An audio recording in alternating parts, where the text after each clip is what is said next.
Having talent in an NHL playoff game is great, Habs Nation, but having an aggressive psycho on your roster, someone who gets inside the heads of the opposing defense and unleashes absolute chaos in front of their netminder, is non-negotiable if you want to be a champion.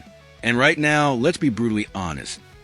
The Montreal Canadiens are too clean, too polite, too soft for the kind of war that starts in April. But the front office has finally woken up to that mistake. And the bomb coming out of Tennessee might just be the cure for our lack of fire. The cheap, gritty target on the table today goes by the name of Michael Bunting. The Nashville Predators guard dog has his bags packed, and Montreal could be the perfect destination to unleash him. Bunting is 30 years old with 30 points on the season. He's an unrestricted free agent this summer, meaning he's a low-cost rental player. And once again, the corporate swift justice of hockey is punishing Nashville hard. They wanted a tough, battle-hardened team, but their roster aged into a retirement home instead. Their grand project imploded. And since Bunting is walking for free in July, the Predators are forced to deal him for peanuts. Think a fifth-round draft pick, just to avoid getting nothing in return. So today, we're diving into this potential steal. We'll break down why Bunting's brand of chaos could be exactly what this roster needs for a playoff push, how Nashville's collapse plays into our hands, and whether a player like this is a secret weapon or a liability waiting to blow up in our face. But before we get into the nitty-gritty, I'm putting you in the president's chair for a tactical gut check. You've got the chance to bring Michael Bunting's snarl to Montreal for the cost of a late-round draft pick. Do you hit the green button, sacrificing a minimal asset to add his aggression and protect Nick Suzuki in the postseason grind? Or do you think having irritating players on the ice just invites unnecessary penalties and drama, passing on him no matter how cheap he comes? Lay out your strategy in the comments, because the war for Montreal's identity just kicked off, and the Bell Center demands answers. Let's start with a disaster unfolding in Nashville. The Predators thought they could buy their way out of irrelevance. They stacked their lineup with veterans, betting on experience to carry them through. But hockey doesn't reward nostalgia or overpaid grit without results. Their roster didn't just age, it fossilized. The chemistry never clicked. The losses piled up, and now they're staring at a failed project with no clear path forward. They're not contenders. They're a cautionary tale. And when a team like that has a player like Michael Bunting, productive, affordable, but on an expiring deal, they don't get to play hardball. Bunting's $4.5 million cap hit vanishes in July. He's a rental, pure and simple. Nashville can either trade him now for whatever scraps they can get, or watch him walk for free in the summer. That's the kind of leverage collapse that Kent Hughes can exploit, because at the rumor price, a fifth-round pick, maybe a sixth if you push hard. This isn't a trade. It's a giveaway. You're not giving up a first-rounder or a top prospect. You're not even touching a second or third. You're tossing a dart at the very end of the draft board for a player who could change the temperature of your lineup overnight. So what does Bunting bring to the table? He's not a superstar. He's not going to rack up 80 points or win the Hart Trophy. But he's exactly the kind of player who makes opponents hate playing against you. At 30 years old, he's got 30 points this season, a respectable output for a middle six winger. But his real value isn't in the box score. It's in the chaos he creates. Bunting is a pest with a purpose. He parks himself in front of the net and makes goalies miserable. He chirps. He agitates. He draws penalties by getting under the skin of bigger, slower defensemen. He's a guy who turns a quiet 2-1 game into a powder keg, forcing the other team to lose focus on their structure and start chasing him instead. And that's exactly what Montreal needs. We've got talent.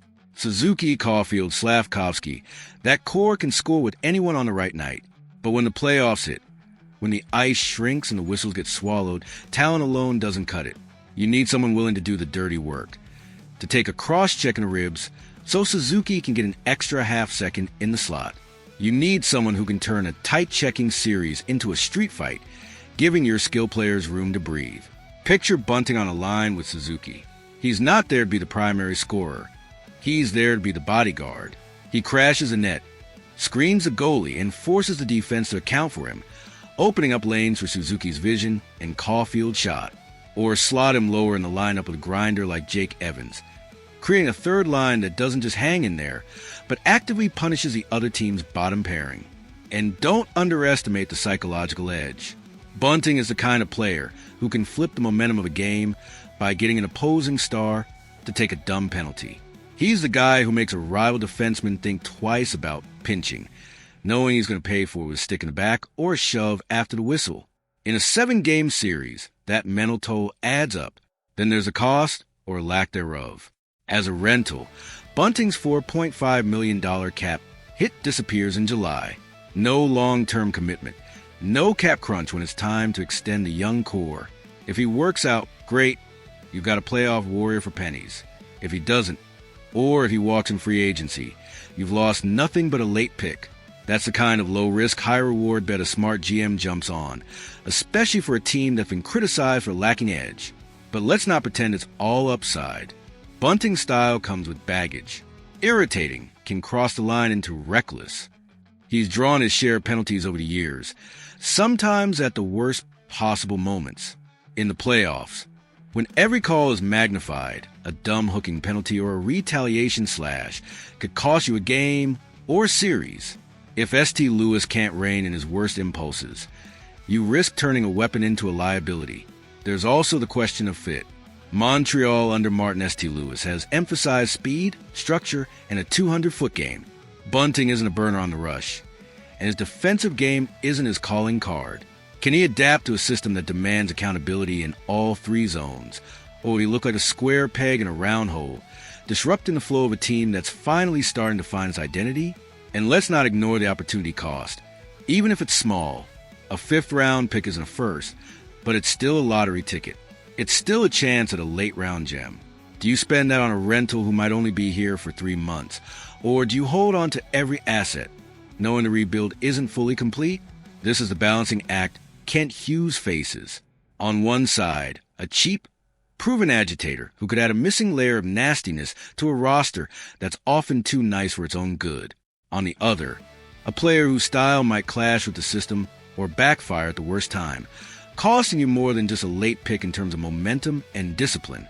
But in a league where the difference between a first-round exit and a deep run often comes down to intangibles, grit, disruption, emotional edge, Bunting feels like a calculated risk worth considering, especially at this price. So I'm handing you the keys to the war room. You're at the helm. Nashville calls. They're ready to move Michael Bunting for a 5th-round pick, maybe even a 6th if you push. His $4.5 million cap hit is gone in July. He's a rental with 30 points and a reputation for making life hell for opponents. Do you slam the green button, sacrificing a minimal asset to inject his aggression into the lineup and give Suzuki some protection in the postseason? Or do you pass, believing that irritating players like Bunting attract too many unnecessary penalties and could disrupt the team's focus at critical moments? There's no fence-sitting on this one. You're either buying the chaos or you're not. Drop your tactical take in the comments. Spell out your reasoning. Would you make the deal? And if so, what's the absolute most you'd offer? Or are you steering clear no matter how cheap because the style doesn't match the vision? The war for Montreal's soul has just begun. The Bell Center is watching, and it's not kind to hesitation. And don't even think about looking away. While we're debating the merits of adding a guard dog like Bunting, a massive rumor just broke involving an elite MLB pitcher being shopped by a New York rival. Yes, you heard that right. An MLB star in the hockey trade rumor mill. The name and the wild implications behind it? I'll blow that wide open in the next video. Stay locked in.